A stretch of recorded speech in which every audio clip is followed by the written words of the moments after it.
कार्तिक पूर्णिमा व्रत कथा। कार्तिक पूर्णिमा की पौराणिक कथा के अनुसार तारकासुर नाम का एक राक्षस था। उसके 3 पुत्र थे, तारकच्छ, कमलाक्ष और विधुनमाली। भगवान शिव के बड़े पुत्र कार्तिकेय ने तारकासुर का वध किया। अपने पिता की हत्या की खबर सुन तीनों पुत्र बहुत दुखी हुए। तीनों ने मिलकर ब्रह्मा जी से वरदान मांगने के लिए घोर तपस्या की। ब्रह्मा जी तीनों की तपस्या से प्रसन्न हुए और बोले कि मांगो, क्या वरदान मांगना चाहते हो। तीनों ने ब्रह्मा जी से अमर होने का वरदान मांगा, लेकिन ब्रह्मा जी ने उन्हें इसके अलावा कोई दूसरा वरदान मांगने को कहा। तीनों ने मिलकर फिर सोचा और इस बार ब्रह्मा जी से 3 अलग नगरों का निर्माण करवाने के लिए कहा, जिसमें सभी बैठकर सारी पृथ्वी और आकाश में घूमा जा सके। 1000 साल बाद जब हम मिले और हम तीनों के नगर मिलकर एक हो जाएं और जो देवता तीनों नगरों को एक ही बाण से नष्ट करने की क्षमता रखता हो, वही हमारी मृत्यु का कारण हो। ब्रह्मा जी ने उन्हें ये वरदान दे दिया। तीनों वरदान पाकर बहुत खुश हुए। ब्रह्मा जी के कहने पर मैं दानव ने उनके लिए 3 नगरों का निर्माण किया। तारकच्छ के लिए सोने का, कमला के लिए चांदी का और विधुनमाली के लिए लोहे का नगर बना दिया। तीनों ने मिलकर तीनों लोकों पर अपना अधिकार जमा लिया। इंद्र देवता इन तीनों राक्षसों से भयभीत हुए और भगवान शंकर की शरण में गए।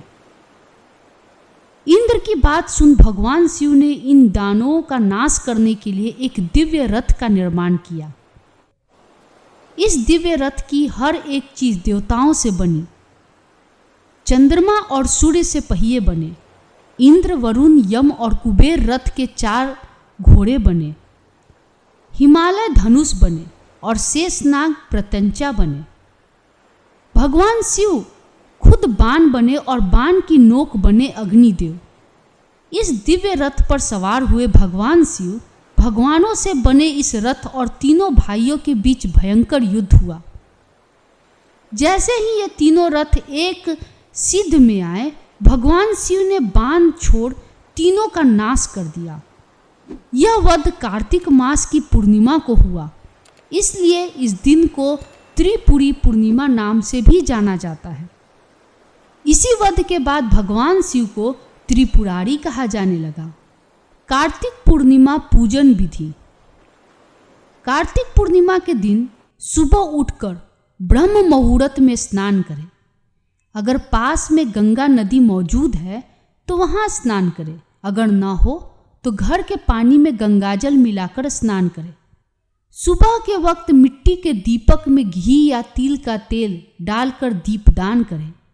भगवान श्री विष्णु का पूजन करें। इस दिन घर में हवन करवाएं अथवा पूजन करें।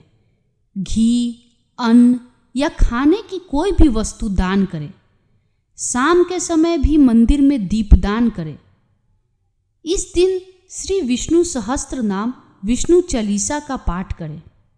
उपाय: इस दिन गौदान का फल अनंत पुण्यदायी है। इस दिन दीपदान करने का भी महत्व होता है। यदि आप किसी कारण नदी में दीपदान नहीं कर सकते तो इस दिन किसी पास के मंदिर में जाकर दीपदान करें।